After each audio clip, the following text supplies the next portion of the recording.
One of the most magnetic, most abundant, most deeply fulfilled version of you is not built through force, but through flow. Today, I want to share with you the 4 codes of feminine magnetism, with the top secret 5th code that I'm going to give at the end, so make sure you watch all the way to the end. Ashley Rose here, astrologer, human design reader, and feminine energy mentor. There is a version of you that does not chase. There's a version of you that does not hustle for love. She does not perform for approval. She does not force her way toward her dreams. She simply attracts. And I know that that sounds too good to be true, especially if you spent most of your life being told that the harder you work, the more you grind, the more you sacrifice, the more you'll get. But what if that's exactly backwards? And when you start to embody all 4 of these codes, plus that secret 5th one, not just understanding them intellectually, but actually living them in your body, in your daily life, and the way you move through the world, everything changes. Your relationships change, your finances change, the opportunities that show up for you change because you change. So first we have the art of receiving. The feminine is literally designed to receive. But most of us, unfortunately, through society, through upbringing, through family, have been conditioned out of receiving, okay? So many of us have been taught as women to overgive, to over-sacrifice, to make sure that everybody else is prioritized and that we are last, our needs are forgotten, and everyone else's needs come first. So then when it gets to the point of actually receiving, we are uncomfortable or we literally don't have the nervous system capacity to receive. The art of receiving is also the art of leaning back physically, energetically, in relationships, and in life. Literally think about the shape of a woman's body, our yoni. We are meant to receive. We're meant to call in energy, partners. We're meant to magnetize, like the flower to the bee. But that message is so hard to absorb, especially if you are a high achieving, high performing woman. I know exactly what that feels like too.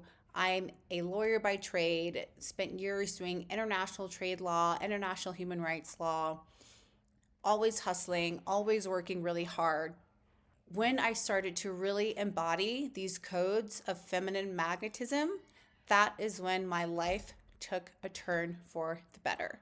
Now I'm running multiple 6-figure businesses. I travel the world with my beloved. I am living the life of my dreams, helping women just like you to also go forth and live the life of their dreams. And these codes are how I learned to do that. So when it comes to receiving, so many women, we're so good at doing, we're so good at producing, we're so good at creating, we're so good at showing up for everyone else in our lives. But we have a hard time receiving, even though that's what we're literally made for by design. Here's a small test for you. Are you able to accept a compliment without deflecting? If someone says to you, "Oh, I love that dress," do you say, "Oh, this old thing, I got it for $6 at a vintage store," or whatever? Or if someone gives you a compliment on something else, a job well done, do you always find yourself either deflecting it or complimenting them back immediately or somehow diminishing yourself? Are you the kind of woman who is able to let someone else, a friend, a prospective partner, pay for dinner without arguing over the check? These are little tests just to see how good you are at receiving. And the point of this is, if you are not practiced in receiving small things, a compliment, a dinner out with a friend or a loved one, then you are signaling to the universe that you cannot hold big things, that you are not ready to receive big things like the big love of your life or the big job, the big career opportunity. If you are someone that is constantly pushing away the small things you're unable to receive, then you're sending signals that you are unable to receive the bigger things as well.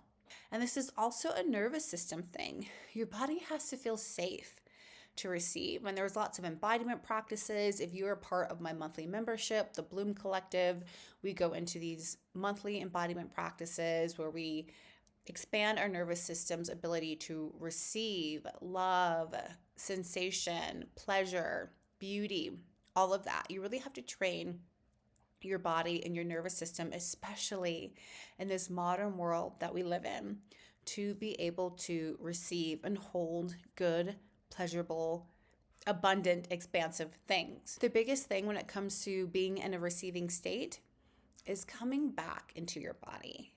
Again, notice when someone gives you that unexpected compliment, do you tense up? Are you able to relax, sit in the compliment, say thank you, express gratitude, open your heart, okay? These are the little things that you want to be able to notice to see how you are doing in the art of receiving. And one little practice for you, notice what's already arriving in your life right now. What blessings are already at your doorway, but you're just too busy, too stressed, or too closed off to receive them. Code number 2 of feminine magnetism is the art of surrender. Now, this is one of my favorite ones, and I also find that it's one of the hardest ones, especially for high achieving, ambitious women to understand. Okay? They hear surrender and they think giving up. Well, surrender is not about giving up. The hustle, the control, even the performing, like everything is always 100% okay in your life. These are all symptoms, oftentimes, of not trusting that what is meant for us cannot pass us by. We're constantly trying to force outcomes. We're constantly trying to control the reactions and responses of everybody around us. We're often performing the good girl, the perfect employee, the woman who has it all together, the it girl. And deep down, if you delve beneath the surface, these can be symptoms of not trusting that what is actually meant for us is already on its way. We think if we can just plan enough, strategize enough, force enough, that we can guarantee the outcomes that we are wanting or desiring in our lives. But that type of forcing energy actually repels what we want, especially when we're coming from a feminine standpoint, from a feminine perspective. This masculine energy of over-controlling actually blocks the feminine flow of attracting and magnetizing what it is that we are desiring in our lives, whether that's more love, more abundance, more freedom, more travel, whatever that is. The surrender is staying in the what and the why, getting crystal clear on what you desire and why it matters to your soul, and then releasing the how, releasing the need to map out every single step. The path will reveal itself when you stop trying to force and when you actually start listening. You slow down, you listen to your intuition, you listen to the downloads, you listen to the little breadcrumbs along the path of your own soul. Slowing down, being still enough to follow your own intuition and surrendering to that. So there's a little practice here that you can kind of test yourself on your ability to surrender. Identify one area of your life where you are forcing the outcome. What would it feel like to release the how and trust that the path is already laid out for you? You just need to follow those breadcrumbs of intuition in order to find out where it goes. And often what the universe has planned for us is so much more spectacular and so much more abundant and so much more beautiful and amazing than anything we could have forced ourselves. We just have to surrender to the flow of where life and the universe wants to take us. So code number 3, the art of faith. So faith in itself, it's not passive. It's actually the most powerful creative force that you have available to you. The art of belief is another way that you can say this. This is all about visualizing the highest possible outcome for yourself, holding it in your heart and believing that it is already done. Like, visualize what you desire, visualize the highest possible outcome, and then have faith that it is done. Believe that it is already on its way to you, what you truly desire.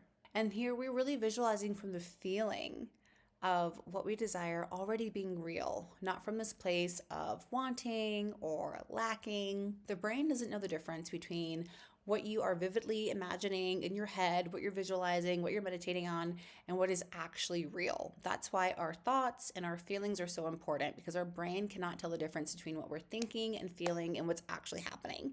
So if you are constantly in a state of worry or constantly in a state of anxiety or constantly in a state of fear, your brain doesn't know that this isn't what's actually happening. This is also why our limiting beliefs are important to understand and to realize that these are really restrictions on this art of faith and belief, okay? If you are saying in your deepest heart of hearts that you are wanting to find that soulmate love and build a family, but then you also find yourself sitting around with your girlfriends drinking wine and saying that all men are trash or that there are no good people out there for you, your brain does not know the difference. It thinks that both things are real. They cancel each other out. So if you really want love, you need to be believing and having faith that that person is already born and already exists and is already in the world waiting for you, also desiring you, right? What you desire desires you as well. Same thing for the job, for the house that you might really want, for the travel adventure that you're desiring. What you desire desires you. It's already in existence, it's already out there. And if it's not, it can be created. Okay, so having that full faith and belief that if you are really desiring something, that it is possible for you. And so, again, this is also a great practice to find living proof of like finding examples of people who have what you have, or who've done what you want to do or experience what you wanted to experience, and show your brain those images, read about those stories, watch those videos. Stop saying things like there are no good men or women out here, or, there's no money, I'm so broke. Go find the people who've done exactly what you want to do and flood your brain and your nervous system with those images of success and achievement and fulfillment and satisfaction and love. And then code 4, the art of allowing. Allowing is releasing resistance to whatever is happening in your life. Again, it can be very difficult if you find yourself being a control freak or really always wanting to manage everything, everybody around you. But we have to remember, releasing resistance to something. Maybe you aren't currently happy in your job situation, or maybe you just have a coworker or colleague you can't stand, or maybe you're not happy in your current housing situation or with your current partner. Maybe there's issues, or, whatever. Even maybe some kind of health or wellness thing isn't going the way that you want it to. Allowing doesn't mean that we just accept whatever it is that's happening in our life that we actually want to change. That's not what it means. Allowing is releasing resistance to whatever is happening in your life, because resistance actually creates friction, which can then block our blessings.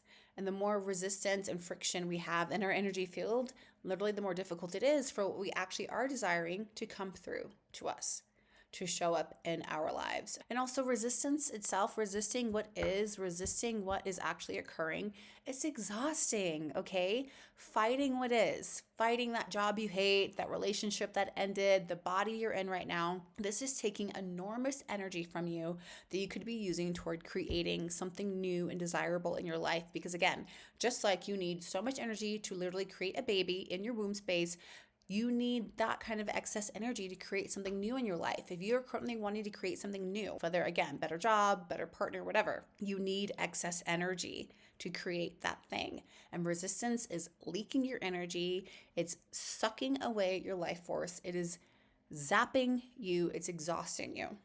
So instead of resisting and creating tension around the situations, the people, the occurrences, whatever in your life that you don't love, become the observer.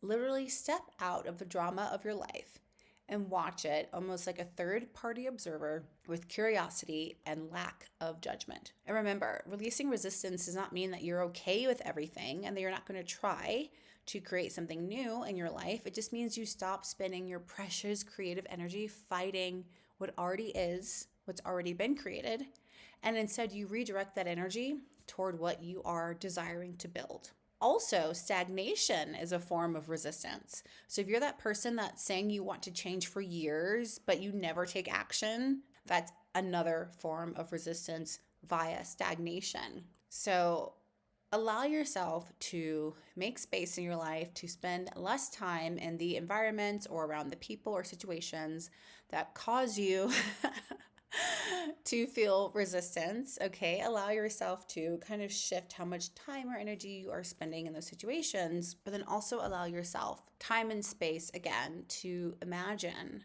what newness it is that you want to create and allowing that to come through you. And so the practice here is identify one thing in your life that you're currently resisting. What would it look like to become the observer of that situation instead of fighting it? And then finally, the super secret fifth code is the art of releasing. Release, my love, okay? This is a woman's secret superpower that I swear we do not talk about enough. I wish every woman in the world understood the superpower of releasing. Literally, the woman's unique ability to release that which no longer serves her. That is our superpower, super juicy secret to manifestation. We live in this modern masculine world where everything we're always accumulating, getting more and more and more. We create, reproduce, but then everything, like, we're hoarding. There's no releasing, okay? But in nature releases. Think about the seasons. In spring, you have the sprouts, you have the newness, you have the new babies and the new flowers coming up out of the ground. In the summer, you're in your full bloom. Everything is beautiful, bursting with life. And then fall and winter, you have the decline, you have the release. Literally, the leaves fall from the trees in fall and autumn. In winter, the ground is barren. Plants and animals have released nutrients and things like that into the soil. And this is what creates the conditions necessary for life again, for springtime to come again in the spring, okay? As women, we literally bleed every month. That is our inner winter. That is our inner time to release. If you learn to alchemize your menstruation time, to actively release what in your life is not working. Again, that annoying coworker that just annoys you to no end. Maybe a situation with a friend has popped up this month. I use my menstruation every single month. I think about what's not working in my life, and I literally put that energy, I alchemize that energy into my bleed, and literally it is freaking magic. And again, we do these kind of things in my moon group in Bloom. So if this is interesting to you to actually learn how to alchemize and manifest with your own inner cycles, go ahead, check out the link below about Bloom. It's all there for you. Okay, but like the moon, as women, we cycle. Sometimes we're in our fullness, sometimes we're ovulating. Even if you no longer have a womb or you do not ovulate, you're still following the moon cycle as a woman.